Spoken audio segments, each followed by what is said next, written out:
রাত তখন ঠিক 12টা। শহরের বাইরে এই রেল লাইন দিয়ে চলে শেষ ট্রেন। পুরো ট্রেনে একজনই যাত্রী, রাশেদ। চারদিকে শুধু নীরবতা। এই স্টেশন বহু বছর আগে বন্ধ হয়ে গেছে, তবু ট্রেন থামলো। সে হাঁটছে না।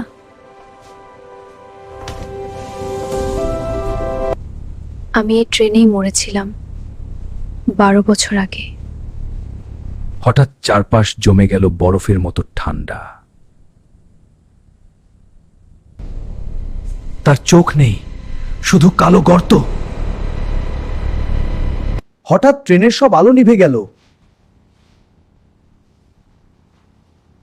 সে একা নয়, পুরো ট্রেন ভর্তি মৃত মানুষ। এই ট্রেনের যাত্রীরা আর ফিরে যায় না। ট্রেনটা এখনো চলছে। পরদিন সকালে পাওয়া গেল রাশেদের লাশ